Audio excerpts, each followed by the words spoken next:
Hello everyone, welcome to Learner Bee. I am Shivani Chauhan. Rise of Nationalism in Europe. Chapter 1 history का। सबसे पहले ही आपको क्या दिख रही है? एक पेंटिंग दिख रही है। पिक्चर बेस्ड क्वेश्चन जो एग्जाम में आते हैं उसके लिए बहुत ज़्यादा इंपॉर्टेंट है। पिक्चर को पूरा एनालाइज करेंगे। बता दिया है मैंने कि इम्पॉर्टेंट है। बनाई किसने है? फ्रेडरिक सोरो ने ये पेंटिंग बनाई है 1848 में। ये एक फ्रेंच आर्टिस्ट थे। पेंटिंग का नाम है the pact between nations, the dream of world wide democratic and social republic. मतलब ये फ्रेडरिक सोरो जो कि एक फ्रेंच आर्टिस्ट है, उनका ड्रीम है कि पूरी दुनिया में डेमोक्रेसी आए और सोशल रिपब्लिक आ जाए। पेंटिंग का नाम है द पैक्ट बिटवीन नेशंस। इनमें से कोई भी क्वेश्चन आ सकता है। अब यहाँ पे कुछ न्यू वर्ड्स हमें देखने को मिल रहे हैं, एब्सोल्यूटिस्ट और यूटोपियन। एब्सोल्यूटिस्ट का मतलब होता है निरंकुश। एक अगर निरंकुश ताकत है, जैसे कि पहले के राजाओं के पास एब्सोल्यूट पावर हुआ करती थी, जो वो चाहते थे वो कर सकते थे। एक ऐसी गवर्नमेंट जिसके पास कोई रिस्ट्रेंट ना हो, कोई उन पर रुकावट ना हो, जो वो करना चाहे वो कर सके, ये होती है एब्सोल्यूटिस्ट। एक निरंकुश ताकत, आप जो करना चाहे वो करो, आपको कोई रोकने वाला नहीं है, यही होती है absolutist power. Utopian, vision of a society जो इतनी अच्छी है कि भाई एग्जिस्ट ही नहीं कर सकती, मतलब एक स्वर्ग जैसी कुछ बहुत ही बढ़िया बढ़िया सा, वो यूटोपियन होता है। अब हम इस पेंटिंग को समझते हैं कि ये पेंटिंग क्या कह रही है। बहुत इंपॉर्टेंट क्वेश्चंस मैं आपको बताने वाली हूँ। ये सीरीज में बनाई गई थी, 4 सीरीज इन्होंने बनाई थी और नाम रखा था डेमोक्रेटिक एंड सोशल रिपब्लिक। इसमें ना यूरोप के और अमेरिका के लोग दिखाए गए हैं। इस पेंटिंग में हम लोगों को बताया गया है कि इसमें मेन भी हैं, विमेन भी हैं, सारी की सारी उम्र की, सारी सोशल क्लास की। ये एक लॉन्ग ट्रेन में मार्च कर रहे हैं और ये होमेज दे रहे हैं, श्रद्धांजलि दे रहे हैं। किसे? भाई स्टैचू ऑफ लिबर्टी को ये सब के सब श्रद्धांजलि देते हुए चल रहे हैं। ये हो गया अपना। फिर जैसा हमें पता है कि आर्टिस्ट जो हैं फ्रांस के थे, तो भाई वो फ्रेंच रिवॉल्यूशन से काफ़ी इंस्पायर्ड थे और उन्होंने लिबर्टी को एज अ फीमेल फिगर दिखाया था। दिस इज़ इम्पॉर्टेंट कि लिबर्टी को एज अ फीमेल फिगर, एक औरत की तरह दिखाया जाता है। आप इसमें देखेंगे कि भाई टॉर्च ऑफ एनलाइटनमेंट ले रखी है उन्होंने एक हाथ में और दूसरे हाथ में charter of rights of man ले रखा है। ये देखो, एक में एनलाइटनमेंट है टॉर्च इनके हाथ में और एक में charter of rights of man, यानी कि लोगों के अधिकार जो कि लिखे हुए हैं वो इन्होंने ले रखे हैं। फिर ज़मीन पर पड़े हुए हैं एब्सोल्यूटिस्ट पावर के अवशेष, यानी कि निरंकुश शासकों के अवशेष। ये देखो ज़मीन पर पड़े हुए हैं। आगे क्या बता रहे हैं?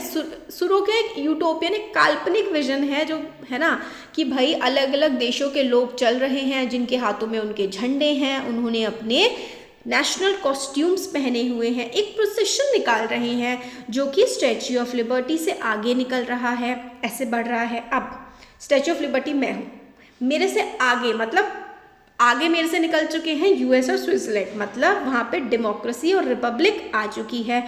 मेरे से पीछे बाकी जो हैं देश हैं। अब नेशन स्टेट क्या होता है ये भी हम थोड़ी देर में पढ़ेंगे। एक भावना होती है ये कि शेयर्ड हिस्ट्री है, हमारी शेयर कल्चर है, ये भावना होती है नेशन स्टेट। नेशन स्टेट कौन बन चुके हैं? यूएस और स्विट्जरलैंड। मतलब मैं स्टैच्यू ऑफ लिबर्टी हूँ, मेरे से आगे यूएस और स्विट्जरलैंड निकल चुके हैं। अब जो फ्रांस है वो थोड़ा सा पीछे है, स्टैच्यू ऑफ लिबर्टी के आने ही वाला है, ट्राई कलर लेकर के मस्त चल रहा है। फिर उसके फ्रांस के पीछे जर्मनी है जिसके पास ब्लैक रेड गोल्डन फ्लैग है। इंटरेस्टिंगली सुरो ने मतलब अलग सी इमेज बनाई है कि लोग जो हैं मतलब यूनाइटेड नेशंस में हैं, यानी कि लोग जो है अलग अलग देश हैं वो एक ही जो है आइडेंटिटी के तरफ या फिर एक आइडिया की तरफ चल रहे हैं। कौन सा idea? Idea of democracy and Republic.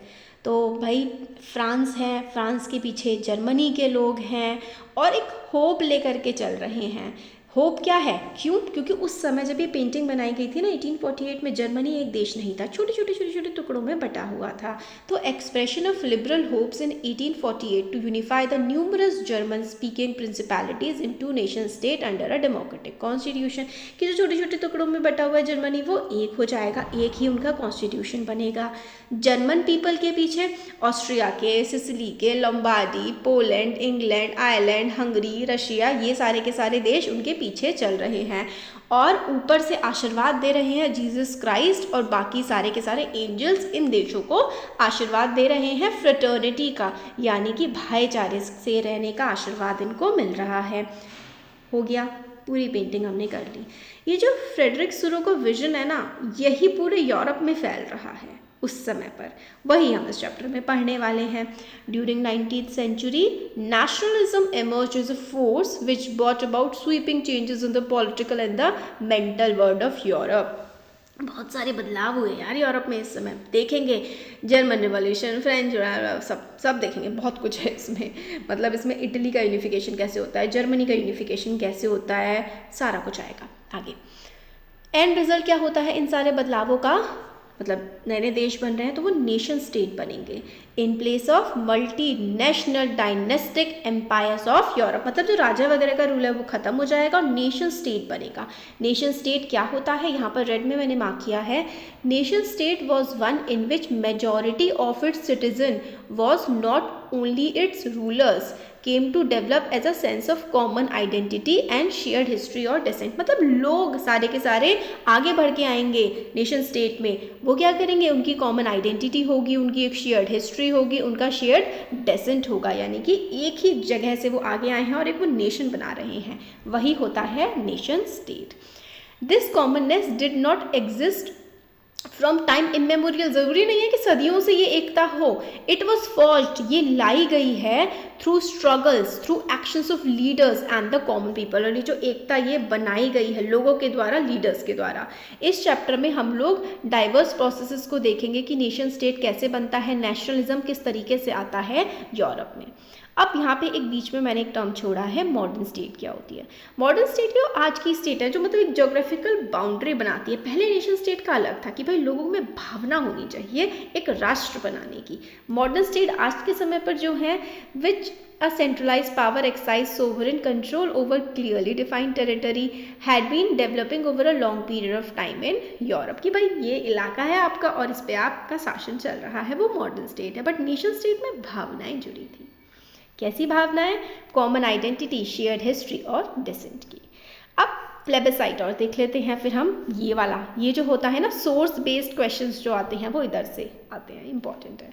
Plebiscite होता है मतलब मैंने आप लोगों से वोट करवाया कि आप पहले चैप्टर 1 पढ़ना चाहते हैं, चैप्टर 2 पढ़ना चाहते हैं, तो कुछ चैप्टर 1 कहेंगे या कुछ चैप्टर 2 कहेंगे, तो ये प्लेबिसाइट होगा। या फिर मैंने आपसे क्वेश्चन पूछा कि आपका मॉनिटर कौन बनेगा, रवि बनेगा, हाँ या ना, तो रवि बनेगा तो हाँ, जिसको पसंद है, और जिसको पसंद नहीं है वो ना कहेगा, तो ये प्लेबिसाइट होता है। मतलब आपसे क्वेश्चन पूछा जाता है और आपसे हाँ ना में जनरली आंसर मांगा जाता है, तो ये प्लेबिसाइट होता है।